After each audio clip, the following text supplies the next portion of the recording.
Now, I'm always excited and grateful to record and share a new video. And I'm especially excited today. Now, because, hey, this is the first spot that I recorded the first semen retention video, 30-day update. Go check that out if you're interested. And so this spot has a certain sentiment to it. Of course, I'm not attached to it, but I just wanted to give it a shout out in the intro, verbally, because naturally, as it appears in the background, I'm already giving it a shout out by simply making the video here, but I just wanted to point it out.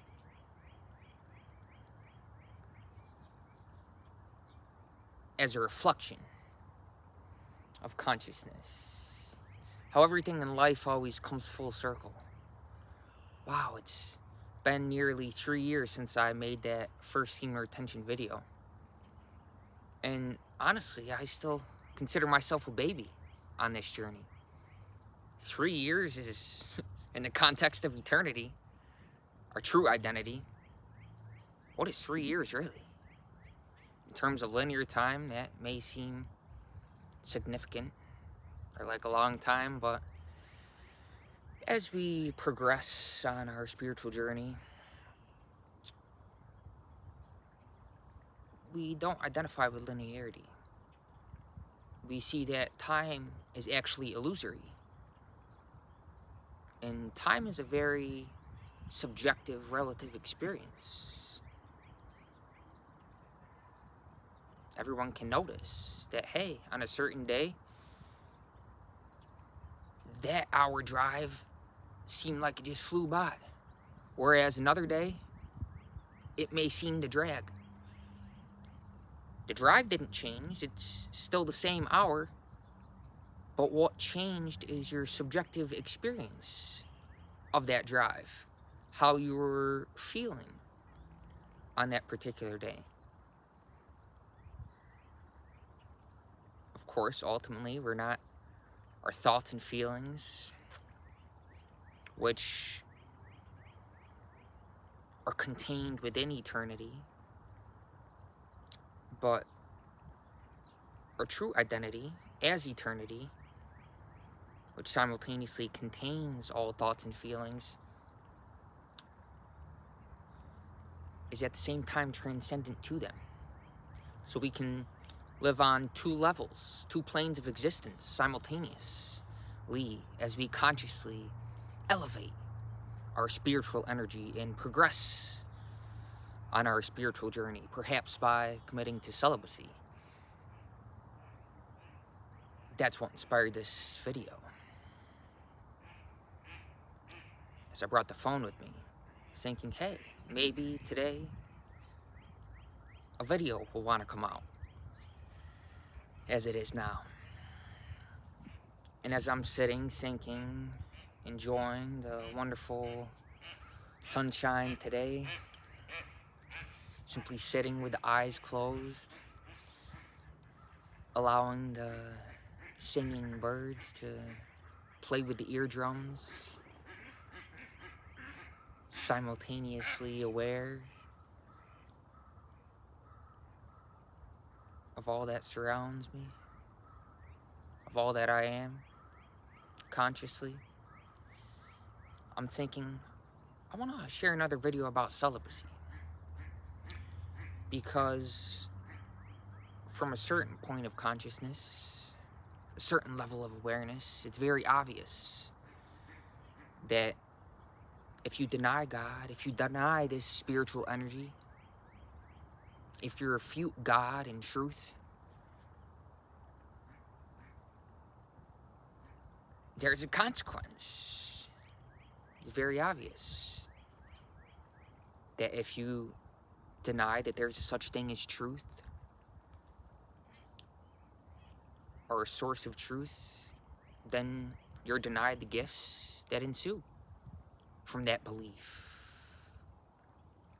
And at a certain point on your spiritual journey, it's not just a belief. It's an actual knowingness, a subjective awareness that, hey, I am, you're not, the same I am within me, within you. And I say I am, meaning you too. I'm not merely a physical body, but a spiritual body. And when we understand this consciously, naturally, we become a very empowered human being. We're invulnerable to the external threats of the world, the seeming threats. We can't be controlled, manipulated, programmed. And so, in a certain way, we've mastered earthly life. But we don't consider ourselves a master because we realize, hey, there's always room to grow. Like I said, I'm still a baby on this journey. I consider myself a lifetime student, and you should too.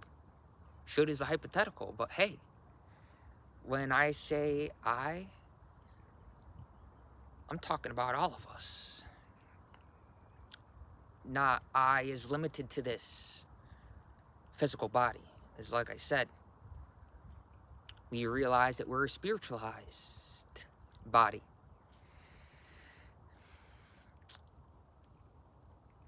We literally transform into a different energy field. Our primary body becomes our etheric body. Vice versa, our etheric body becomes our primary body because we level up in awareness and frequency. Because we realize that our true identity is not, again, merely physicality. There's nothing wrong with the body. You love it. We love our animal. We have it. It's something that we have and we use, but we don't identify with it. The body, similarly, the mind is a great tool. Is a great servant, but a terrible master. And thus we want to be the master of the body and mind. We don't want it to master us. We don't want to engage in self-indulgence. We don't want to be enslaved to it. Act out of compulsion. We want to utilize this bodily and mental function to its utmost capacity. And we do this, perhaps again, by committing indefinitely to celibacy. Because as we do so, this spiritual energy, this sexual energy builds up within us in so much abundance. And we don't argue with those who are speaking ignorance. We don't react to them because from their level of awareness, they're right in their mind. We just see that, hey, they're at a different level. And that's okay. We don't judge them because perhaps we were there at one point too. So we have compassion and empathy for them and tailor our approach, our language, our verbiage in a way that, hey, I can uplift this seemingly different person. Because we all have a higher personality. We share this commonly.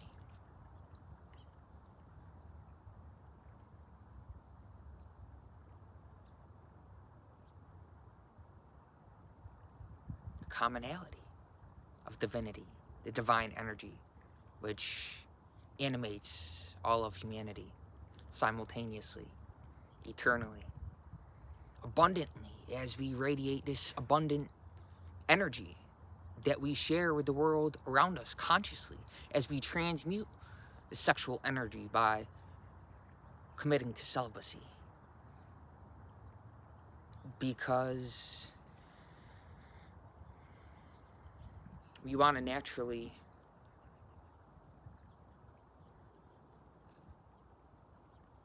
be transformed. And simply by committing to celibacy, definitely making the definite decision to do so, to commit to semen retention,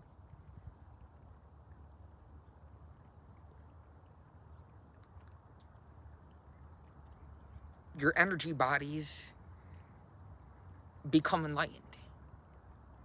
And the energy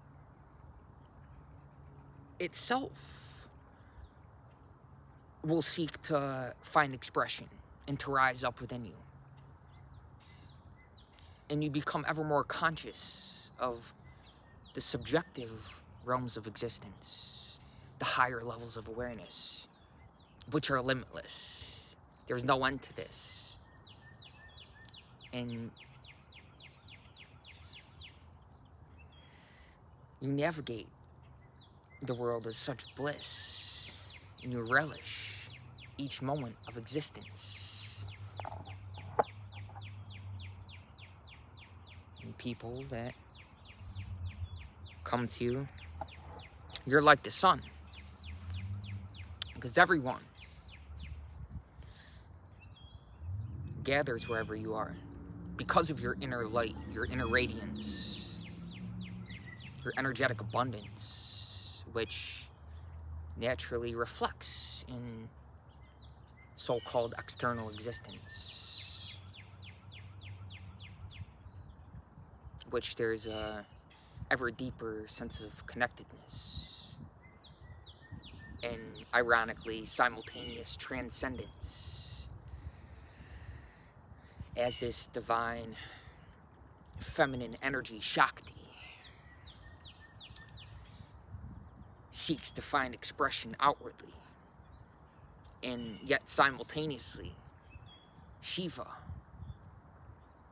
that transcendent element of existence, where you're simply the loving eternal witness, where you don't identify with that or this, but all of this.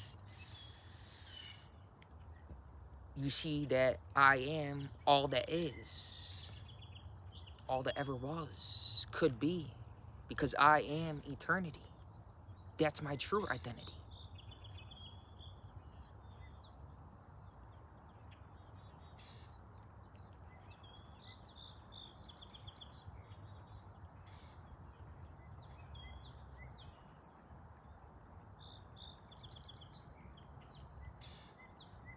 And although, you know, at a certain point you don't identify with thoughts, you realize that thoughts shape your outer reality. And in a sense, hey, I become what I think about. So you become very conscious of the thought process with an acute awareness and focus. And initially, this may take some effort, but over time, it becomes natural. And you realize, hey, I'm simply the loving witness, not only of all this on the surface of appearance, but of my own thought process, which, hey, actually there is no difference, because everything that is reflected around me was actually once a thought.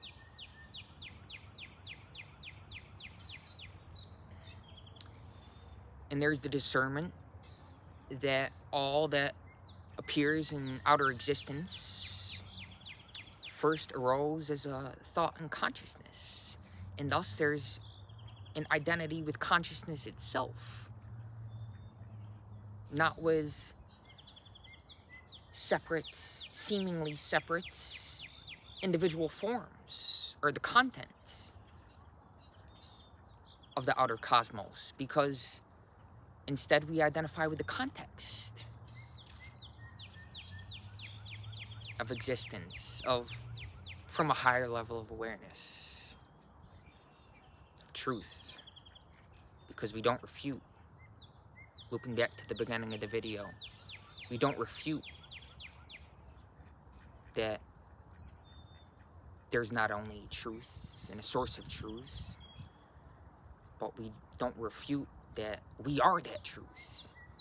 That God is not something out there, but something in here. It's something immanent, existing within our very existence, within every heartbeat and breath, within the life breath. Simultaneously immanent within and transcendent without. And that's the seeming paradox, but it need not lead to confusion. I make this video with the hope of clarification, as maybe a not so logical explanation. Maybe to some people it's not reasonable, whereas to others they really resonate with it. They sense the authenticity and the truth in it, because one will only interpret this from their level of consciousness. And so it may not make sense to somebody who's not vibrating at a similar level of frequency. There's always room for growth. Every frequency above is connected to the one below. As within, so without. As above, so below. And so I make this video from above, because heaven is now manifest on earth.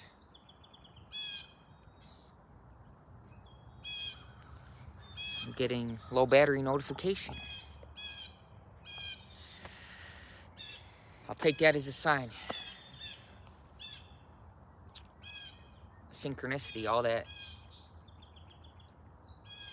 I won't say needed. God doesn't really need anything. When we understand the true nature of God,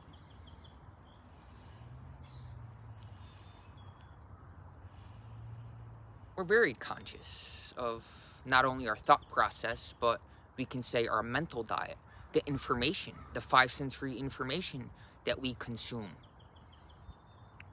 on a daily basis. We become sensitive to the environment around us. Because from a certain level of awareness, hey, all this is simply information. Even the food I'm eating, this food becomes a human being. This is God, life, out on the plate. And so I give it that reverence. I don't just consume it mindlessly, because I realize the sacredness consciously that, hey, this food that I'm eating, again, becomes a human being. It's sustaining this physical life. But the essence of life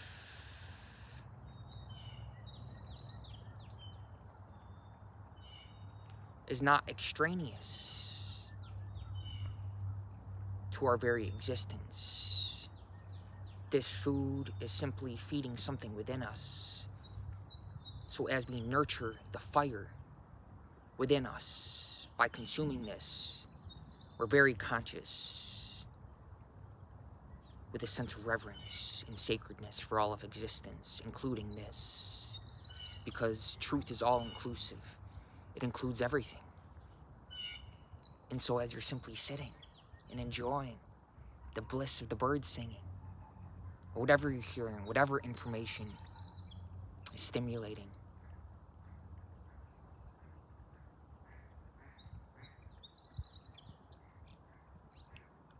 you're never resisting. And nothing in the world can resist an absolutely non-resistant person. A non-resistant way of being.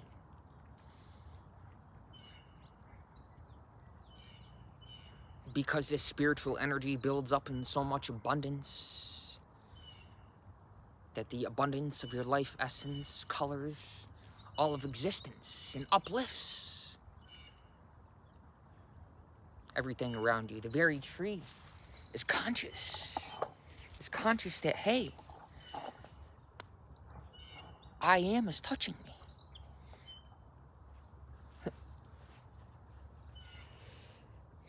The tree is conscious of your very being.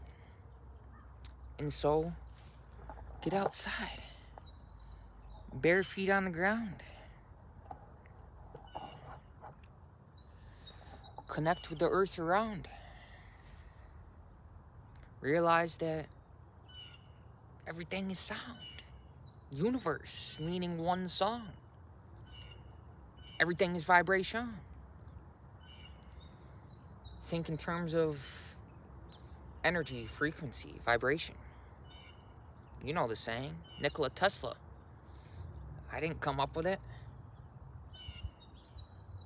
But there's a difference between being able to regurgitate a quote and actually living it and subjectively being it.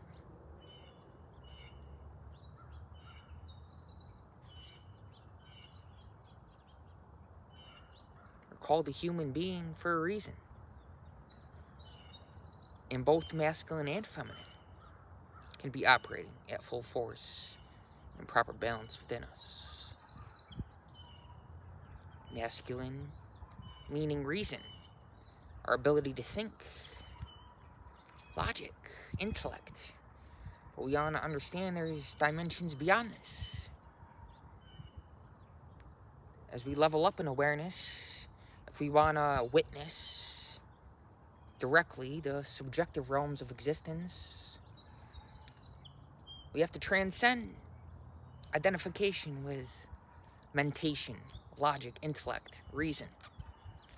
That's an important part of the human experience. It allows us to effectively and efficiently and consciously navigate the world around us. However, we want the feminine to be alive within us as well. The left brain, masculine, right brain, feminine. Our etheric brain, our etheric body, which is directly associated with our level of frequency. And when the masculine and feminine are in harmony, there's a perpetual joy and satiety because we receive eternal sustenance from heaven above us because we realize it within us as our very life essence. Perhaps, again, the theme by committing to abstinence, senior attention. And with this harmonious intention, when you commit to this spiritual journey with devotion, naturally, you'll realize eternal elation. That's my hope for you, for us. God bless. Continue to shine and show your radiance as you radiate your abundance and uplifting consciousness.